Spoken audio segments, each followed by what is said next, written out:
agora um pouco mais tranquilo depois da eleição, né? E podemos falar isso sobre as perspectivas para o futuro. Com certeza. Já deu para descansar um pouco, não? Na verdade, dei uma baixada no ritmo, mas continuo trabalhando, né?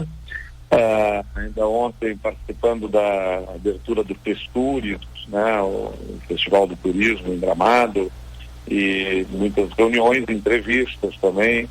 Então a gente acaba tocando o mesmo ritmo e organizando já a transição.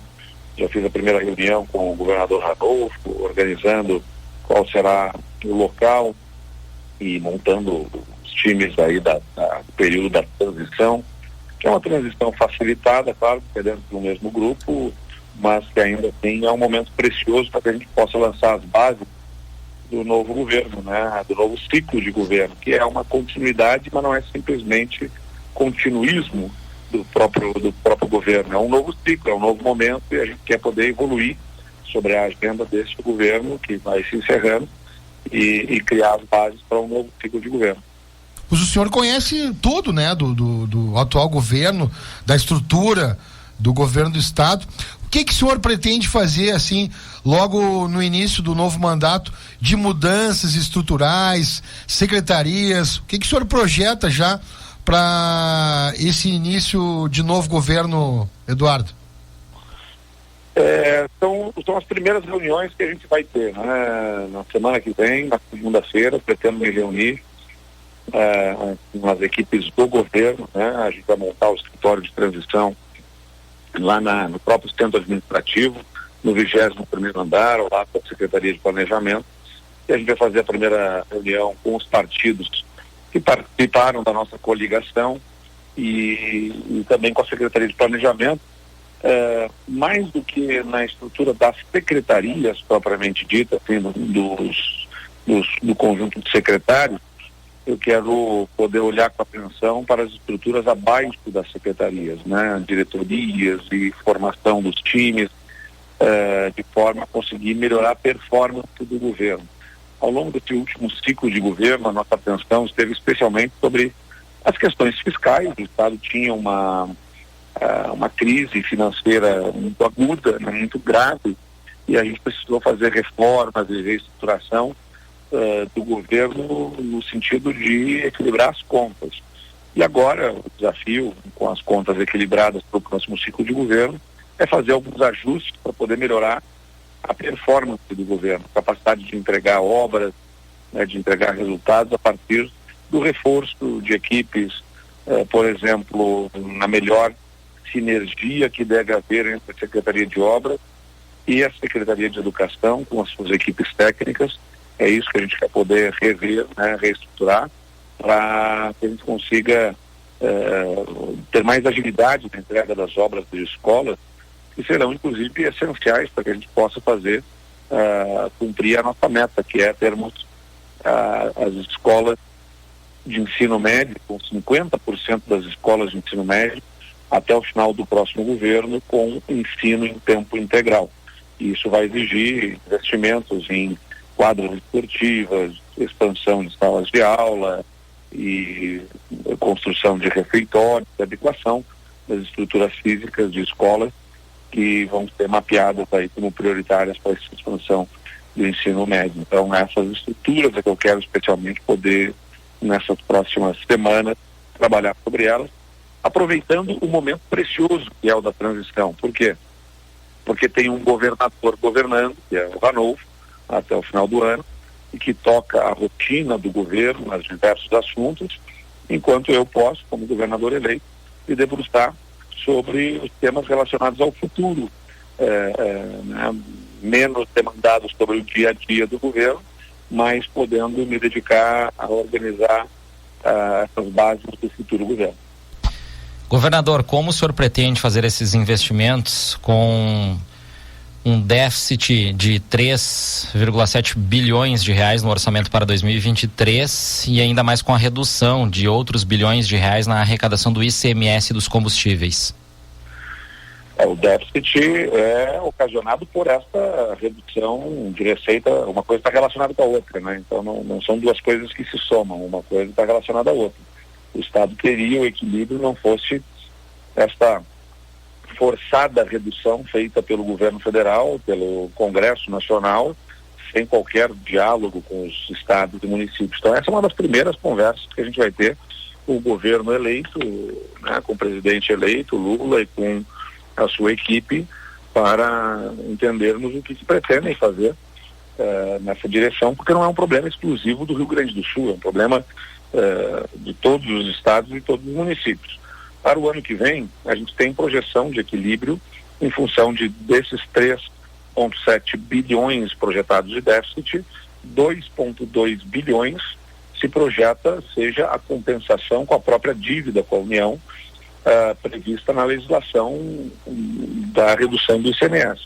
Os outros 1,5 bilhão têm receita assegurada do plano de investimentos do Avançar, um programa de investimentos que nós lançamos neste governo e que tem receitas asseguradas com as privatizações e outras fontes que nós deixamos reservadas. Vai ter dinheiro de superávit deste ano que vai cobrir este déficit do próximo ano.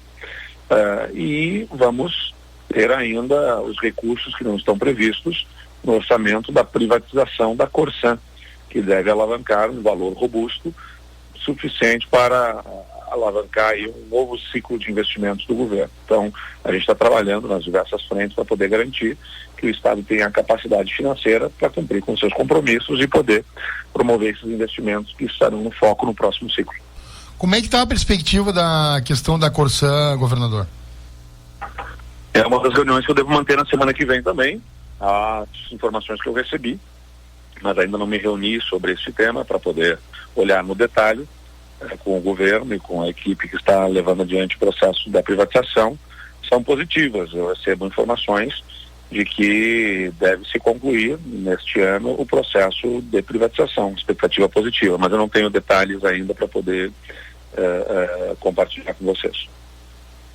E o Banrisul? Já firmei o compromisso, não encaminharemos a privatização neste próximo ciclo de governo. O Banrisul, ele permanece público e cumprindo com seu papel, né, como um banco que é controlado pelo Estado, que tem ações, o Estado é acionista majoritário, controla o banco, e nós vamos expandindo a sua atuação sobre áreas em que o Estado é vocacionado economicamente, como, por exemplo, o agronegócio. Quando nós assumimos o governo, a carteira de crédito do Banrisul para o agronegócio era de 2 bilhões de reais. Ela já está em 5 bilhões e vai a 7 bilhões no próximo governo. Então a gente vai expandindo a atuação do banco nas áreas em que o Estado é vocacionado economicamente, fazendo do banco o indutor da nossa economia. Sobre infraestrutura, governador, nós temos 2 obras de asfaltamento em andamento, muito esperadas por diferentes regiões do estado. Aqui na nossa está em andamento a obra entre Santa Maria e São Martinho da Serra. Já lá na região noroeste, a de Santa Tecla, que fica em Tupanciretã. São obras muito aguardadas por essas comunidades. Eu lhe pergunto, haverá recurso suficiente para terminá-las? Sim, está englobado nesses recursos que eu disse. As obras que nós iniciamos dentro do programa Avançar, e estas estão incluídas nele, esse programa, tem receita assegurada. Nós apartamos os recursos suficientes para poder garantir a conclusão dessas obras. E além disso, a gente pretende iniciar outras. Então nós vamos, como eu disse, né, pelas fontes de recursos que estão sendo trabalhados, viabilizar essa conclusão da obra entre Tupanciretã e Santa Tecla, e também trabalharmos ali, como estamos fazendo Jari e Toropi, na perspectiva de fazer a conexão também de Jari a Tupanciretã e outros acessos asfálticos que precisam ser feitos. Estão tendo obras do projeto concluído ainda dentro deste ciclo de governo, para que nós possamos encaminhar no próximo governo as licitações de forma a colocarmos em execução todas as obras de acessos asfálticos dos municípios do estado do Rio Grande do Sul. Inclusive o prefeito Jorge Possobon me informa aqui que criou uma comissão aqui na prefeitura para tratar e discutir junto com o governo do estado a duplicação aqui da faixa nova de Camobi, a RSC 287, que é um trecho urbano aqui da nossa cidade, governador. Sim, o prefeito Pozzobon demanda muito essa obra. A gente sabe que ela é importante para Santa Maria, né, para melhorar a mobilidade, acesso à universidade e outros temas aí importantes da cidade. A gente encaminhou neste governo a elaboração do projeto, o Estado contratou o projeto para a duplicação e vamos garantir colocar em obra a duplicação da faixa nova de Camobi também no próximo governo. Na saúde, governador, em quanto tempo o senhor projeta o funcionamento integral do Hospital Regional? Aos poucos, a Secretaria de Saúde vai colocando, né, novos serviços a partir de novos investimentos no Hospital Regional e nós temos a expectativa, sim, de o hospital estar funcionando a pleno em breve, né? Possivelmente dentro de um ano. A gente tem, porque isso vai sendo acoplado, novos serviços e expandindo os serviços do Hospital Regional.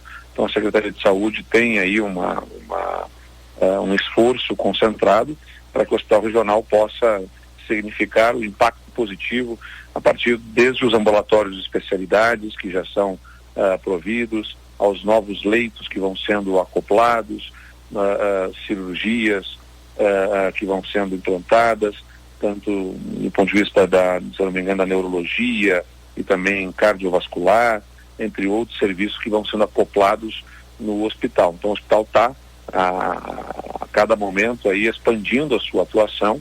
Foi fundamental na pandemia, acho que é importante lembrar disso, né?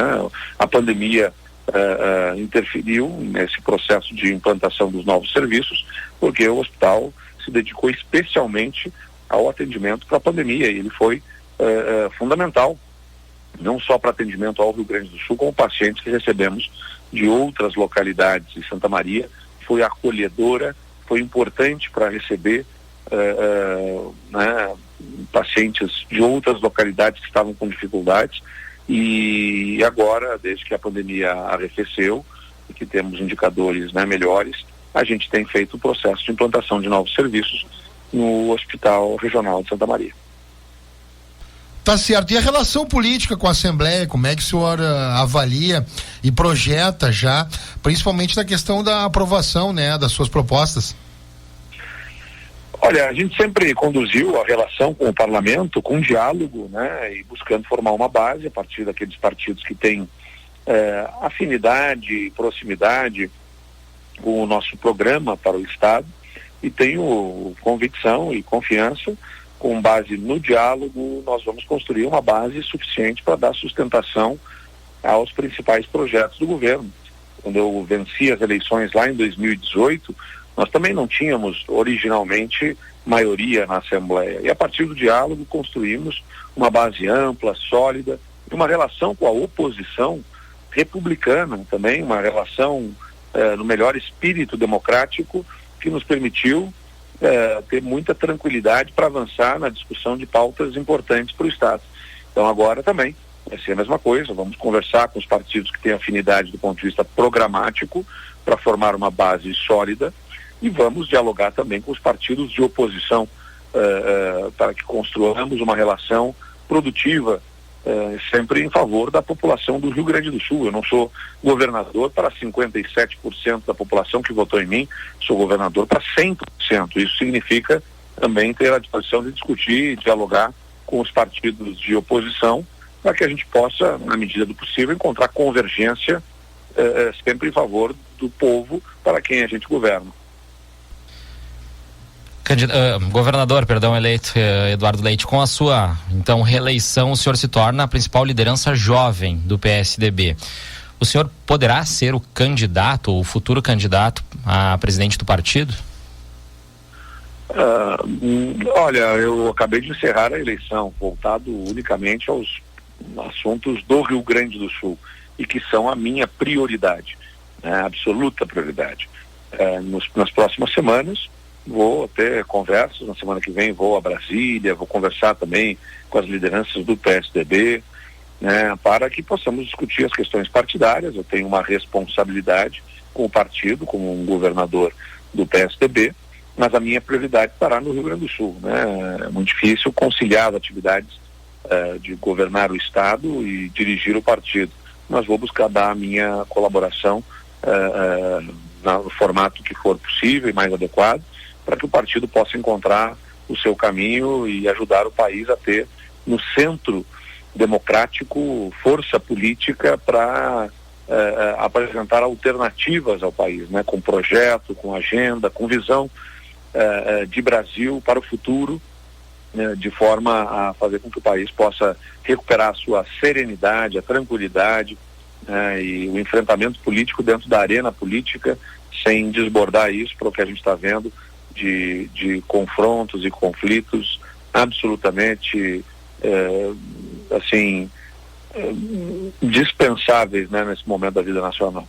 Pois é, justamente para fechar, eu queria lhe perguntar isso. O senhor ganhou o voto dos gaúchos por um segundo mandato consecutivo, de forma inédita. Nós conversamos ainda na segunda-feira com o seu oponente do segundo turno, Onyx Lorenzoni, e ele, eu posso dizer assim, de uma forma republicana e democrática, lhe parabenizou, disse que falou com o senhor, aceitando o resultado. Como é que o senhor está vendo esse momento nacional desses protestos e manifestações, inclusive aqui no estado, o governador Randolph que criou um gabinete de crise? Como é que o senhor está vendo e qual é a sua opinião sobre isso, governador? Olha, as manifestações que bloqueiam estradas são absolutamente reprováveis, né? Lamento profundamente esse comportamento desse grupo da população que prejudica a todos, né? Porque prejudica a circulação das mercadorias, prejudica a nossa economia, prejudica a saúde por conta do acesso de insumos, medicamentos, insumos para os hospitais, até mesmo transplante de órgãos foram afetados por conta de bloqueios. É lamentável, reprovável, inadmissível, e a força policial precisa garantir a livre circulação de todos. Do ponto de vista político, manifestações, mesmo que pacíficas, também são questionáveis. O país acaba de viver o ápice da sua democracia, né? Numa democracia, manifestações são legítimas. Mas as manifestações buscam exatamente o quê? Qual é a demanda? Qual é o pedido? O que elas querem? O desrespeito ao voto? O desrespeito à manifestação popular nas urnas? Isso não pode, isso é golpe. Isso é um comportamento antidemocrático.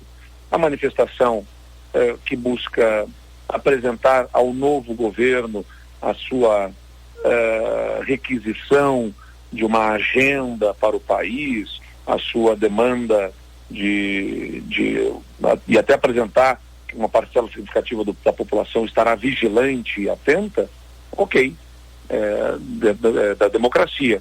Agora, a manifestação que pede intervenção militar, que pede golpe no Estado, essa não pode ser tolerada, não é admitida, e há que se respeitar o momento da decisão do voto. Houve uma maioria formada na população que escolheu um governo.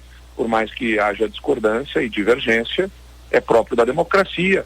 Quem ganha, governa, e governa com oposição. Então, quem perdeu vai para a oposição, exerce a crítica, exerce a fiscalização e sabe que tem eleição daqui a 4 anos para novamente se apresentar e buscar voltar a exercer o poder. Isso é o que é a democracia e é isso que deve prevalecer.